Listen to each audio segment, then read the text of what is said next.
Жил я вот в этом доме, на 3-м этаже. Вот.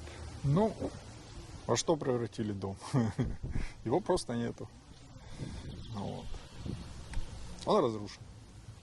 Вот. Без 15:07 прилетает первая ракета. Вот. Было очень громко.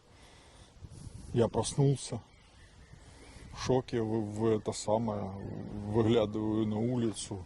Народ суетится, как муравьи, грузятся в машины, все уезжают. Что случилось, что это самое, непонятно. Вот. Ну, телевизор я как таковой не смотрю, поэтому, собственно, залез в интернет, а тогда уже стало понятно, что... Ай, да, что мирная жизнь закончилась. Вот, выхожу на кухню и наблюдаю картину. Через окно, как в городок заходит толпа, человек 80 кадыровцев. С оружием, с автоматами. Я такой, блин, попадалово. Вот. Ну и закрылся. Поднялись, сломали двери, поднялись. Тут толпа заваливает, а тут я такой красавчик, звоню телефоном. Дяденьки, не убивайте. Вот.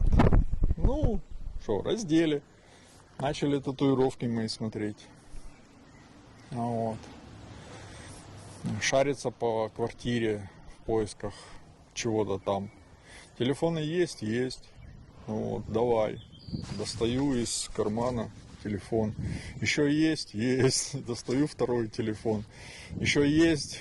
Я такой, ну, еще есть поломанный, он в комнате на полочке лежит. Короче, все телефоны пособирали. И давай же меня обыскивать.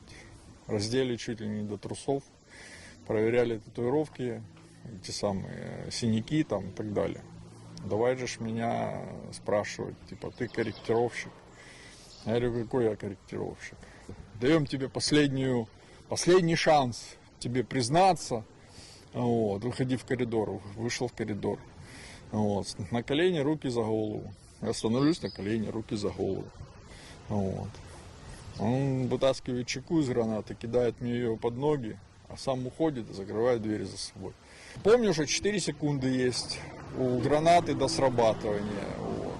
Ну, я щучкой на кухню, за угол, под мойку, чтобы, не дай бог, меня осколками не посекло. Вот. Когда через 4 секунды граната не сработала, я, в общем-то, изобразил там истерику, панику с трясучкой, со всеми этими.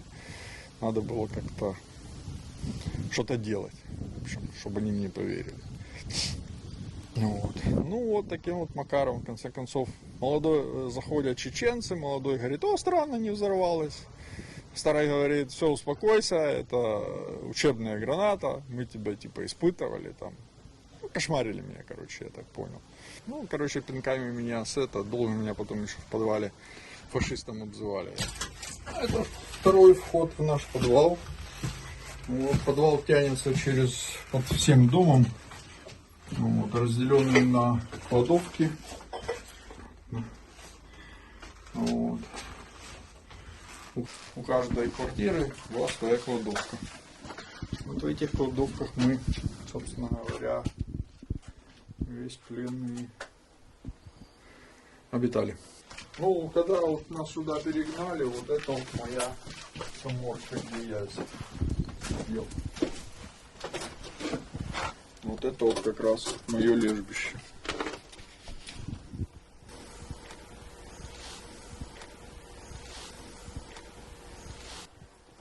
Он приготовил оружие, чтобы отбиваться, если будет убивать.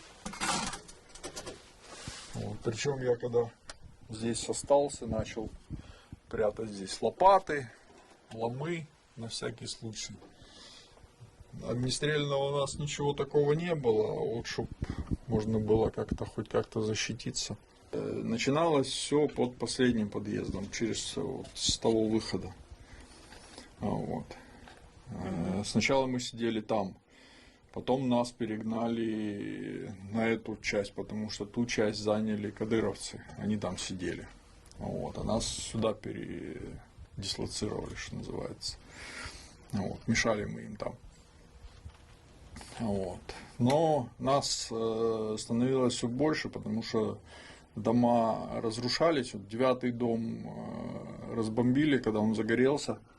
Людей часть перевели в 11-й дом, часть перевели сюда. Вот. То есть подвал все больше и больше наполнялся людьми. Вот. Ну, холодно. Ну, как такого холодно не было, потому как кладовки занавешивались. Вот. Плюс мы одевались тепло. Так что прям капец холодно, такого не было. Общее число вот с 24 по 31 марта, когда они уехали в ночь, вот, 38 дней. Я отсюда в Киев, в цивилизацию, попал только 2 апреля. На момент освобождения нас было 64, 62-64 человека. Вот. До этого было гораздо больше в разных подвалах, в разных этих.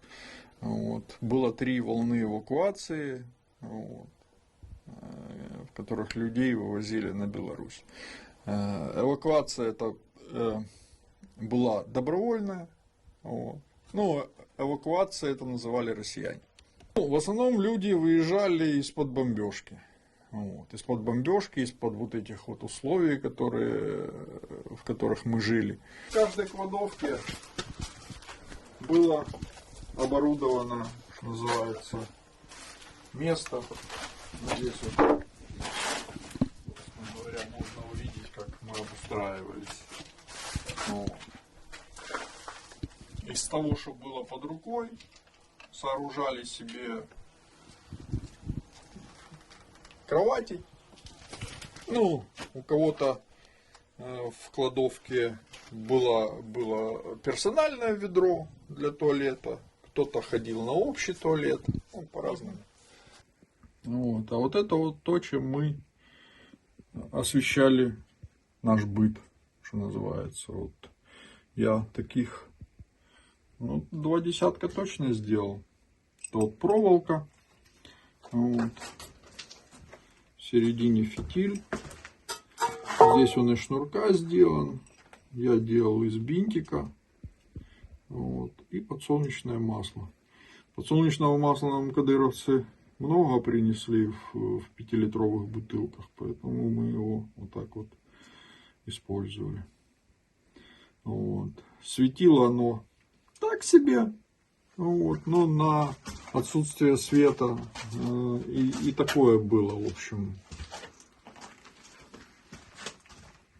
ярко.